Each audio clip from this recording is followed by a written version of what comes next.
Hi, I'm Louise Ledbrook, and in today's episode, I'm going to talk about resistance and how your resistance is setting you back. I'm going to talk about the power of acceptance, and I'm also going to tell you a story of how the shift that I needed in my mindset happened in quite an unexpected way. Welcome to the Less is More for Leaders podcast, the ultimate guide for leaders who want to achieve more by doing less. I'm Louise Ledbrook, a high-performance productivity coach and business leader with over 20 years experience. Get ready for a life-changing ride as my guests and I explore how you can create space in your life to focus on what truly matters, both in business and in your personal life.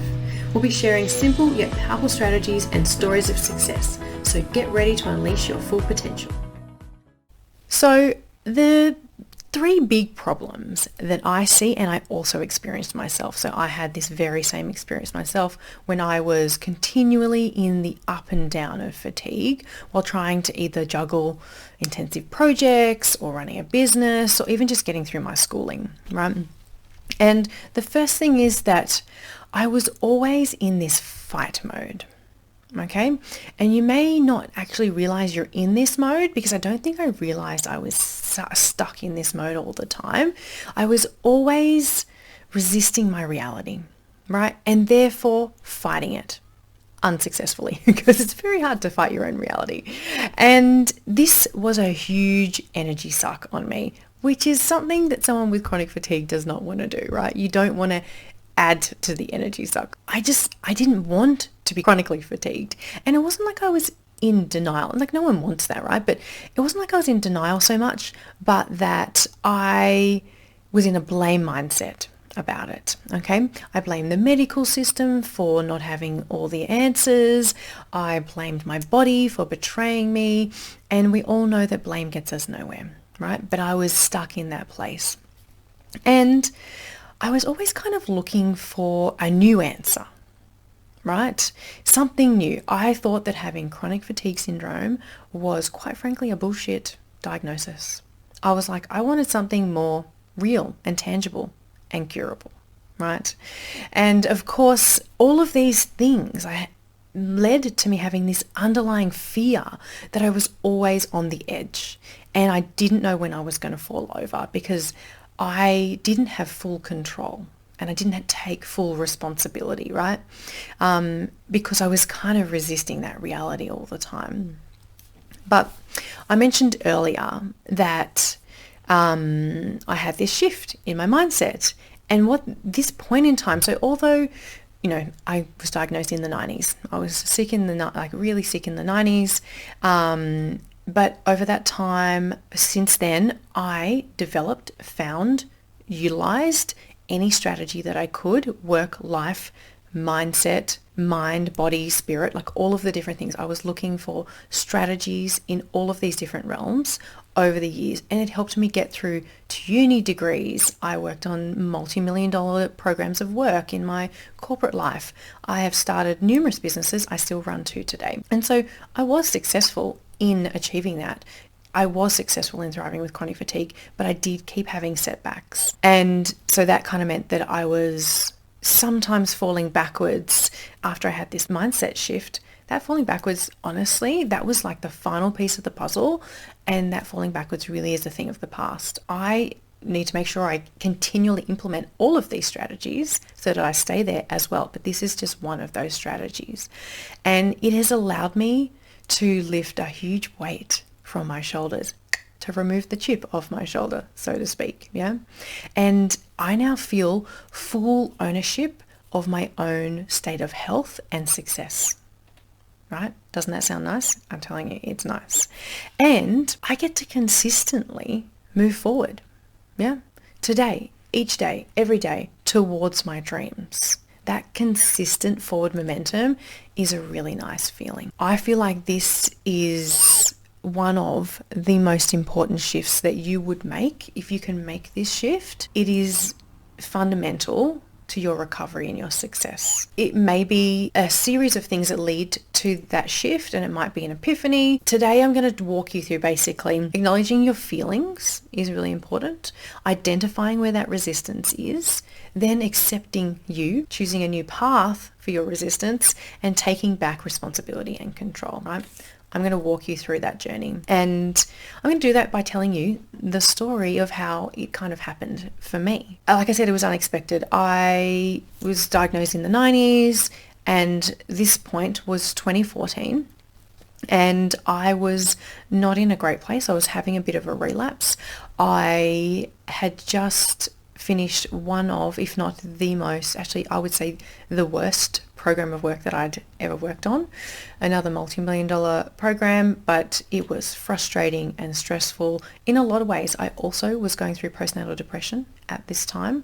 At the same time, I had 2 little kids, a toddler and a baby. I actually had a baby while I was doing this work, and I came out the other side not in a good place. In fact, I even had a tumor in my head. I think I knew, like I kind of knew that's what it was, but I was a little bit in denial about that as well.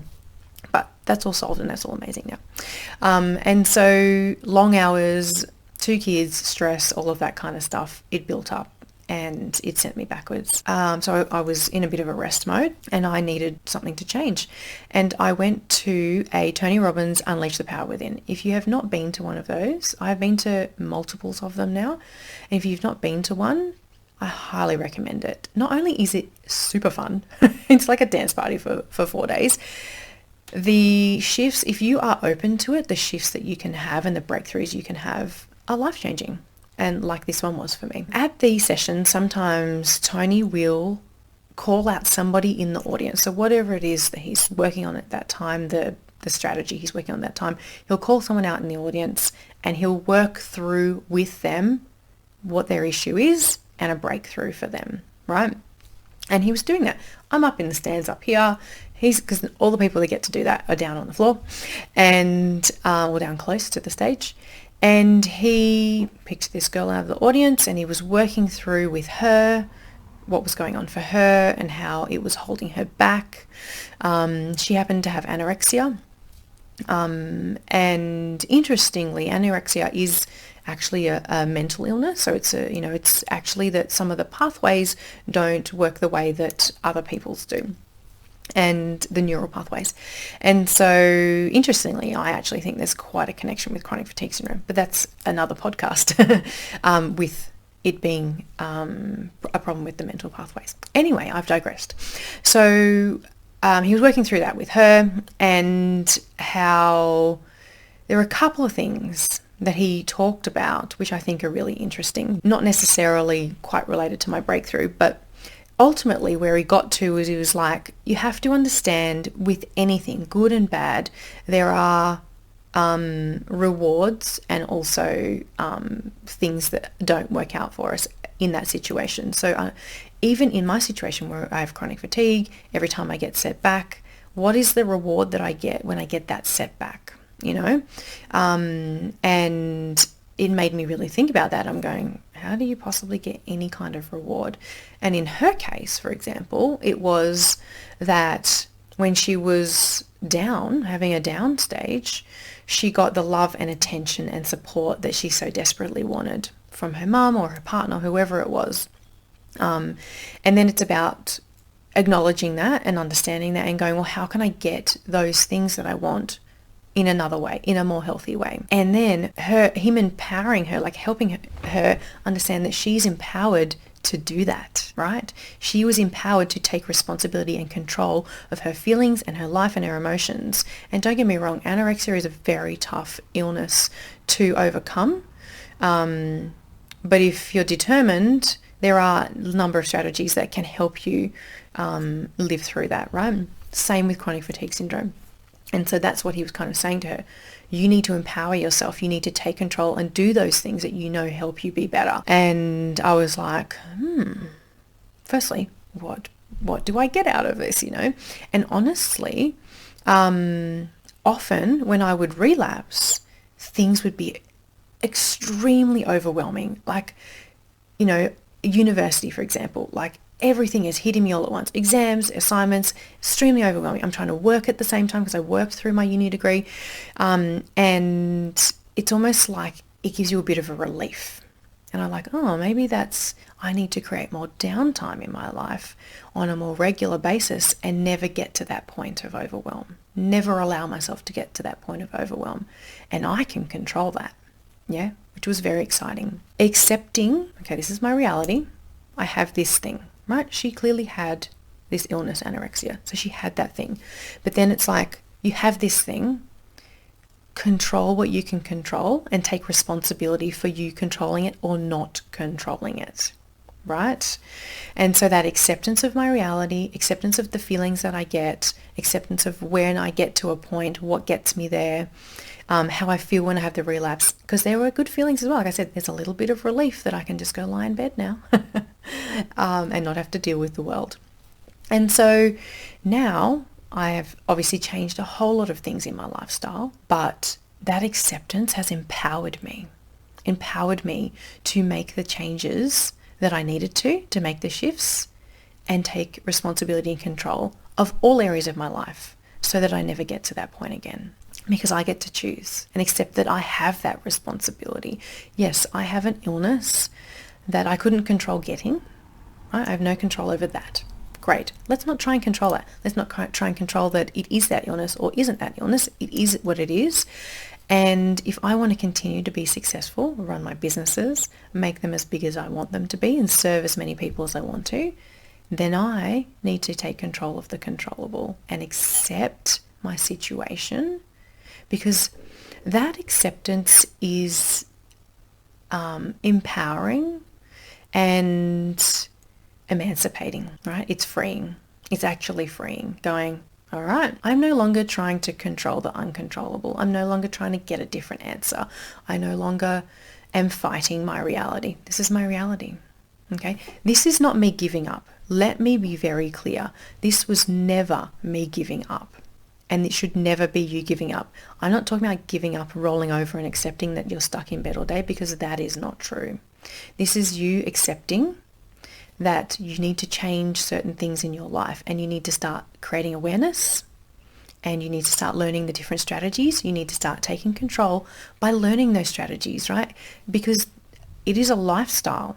Whether you are burnt out, chronically fatigued, on the verge of burnout, if you've got a chronic illness, if you're just chronically overworked and busy, you need to accept that you are in that situation and accept your responsibility and control for being there.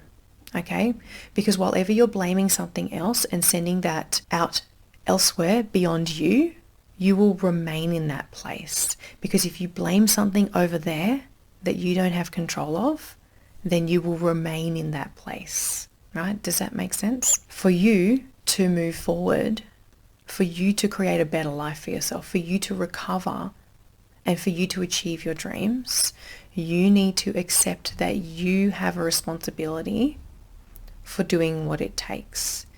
And, you know, if you listen to my podcast and you follow me on the socials or you're part of my free Facebook group, you will learn that it's not just this one strategy. It is multiple things about your life, your business, your mind and your body and your spirit that need to all work together to create a healthy, happy, joyous, free you, right? If you want those things, you have to create it, right? And you need to not roll over and give up, because that is you giving control to something you have no control over. Anyway, I thought that was very exciting, and I still today tell you that I have not had a relapse since then. I will, get to a point where I'm like, oh, hang on, I've overdone it, or I'm eating really bad, or I've, done the wrong thing, and I will bring it back under control because I have a great awareness now. And also I allow myself to do that. I allow myself that time. I allow myself to create the space, and I give myself what is required to recover and move forward so that I don't have big setbacks anymore. And you can too. So if you have enjoyed today's episode, please press all the buttons, like, share, follow, all of the things, subscribe, because I'd love to continue to share this. For me, is empowering information. And if you would like more strategies and you want to work a little bit closer with me, then join the Female Leaders Thriving with Chronic Fatigue Facebook group. And I provide trainings and downloads and all sorts of insights and strategies that you can apply in your life, whether you are feeling overworked, burnt out, chronically fatigued, or on the verge of any of those things. All those strategies will help you thrive in business and life.